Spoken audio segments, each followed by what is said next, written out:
Chers téléspectateurs, bonjour. Aujourd'hui, nous parlerons du RAA et plus particulièrement de la prévention contre cette maladie. Écoutons tout de suite Dr Jean-Marc Ségalin qui nous en parlera plus en détail. Yaurana Mehiata. RAA signifie rhumatisme articulaire aigu. Cette maladie touche le plus souvent les enfants et les adolescents et elle est provoquée par un microbe appelé le streptocoque A. Le streptocoque A peut pénétrer dans notre organisme soit à l'occasion d'une infection de la gorge, soit à l'occasion d'une infection de la peau.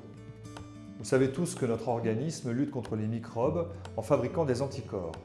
Dans le RAA, ces anticorps vont attaquer de façon anormale certaines parties de l'organisme en entraînant de la fièvre et des douleurs articulaires. Les signes articulaires vont disparaître, mais malheureusement, 2 enfants sur 3 vont avoir également une atteinte cardiaque qui va nécessiter un traitement pendant de longues années. L'inflammation va en effet abîmer les valves du cœur qui à la longue deviennent fibreuses, rigides, un peu comme si elles gardaient une grosse cicatrice qui les empêche de se fermer correctement. Il faut savoir que les formes les plus sévères peuvent nécessiter une intervention chirurgicale et chaque année, plusieurs enfants du Fénois sont évassanés en Nouvelle-Zélande ou en France pour se faire opérer. Quels sont les facteurs de risque? Le streptocoque A est transmissible d'homme à homme par la toux ou le contact sur la peau. C'est la promiscuité qui favorise la transmission du microbe, notamment lorsqu'il y a beaucoup d'enfants ensemble. Or, on sait que les enfants issus de familles où il y a déjà eu des cas de RAA, les parents, les grands-parents ou la fratrie sont à plus haut risque. Quels sont les moyens de prévention dont on dispose?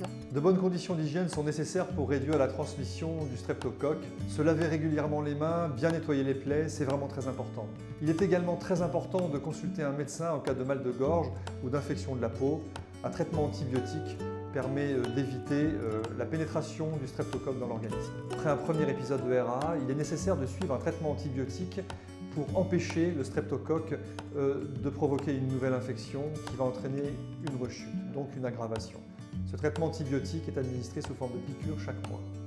Pour éviter d'attraper le RAA, qui est une maladie très fréquente au Fénois, il faut respecter des bonnes conditions d'hygiène et surtout faire soigner rapidement les infections de la gorge et les infections de la peau.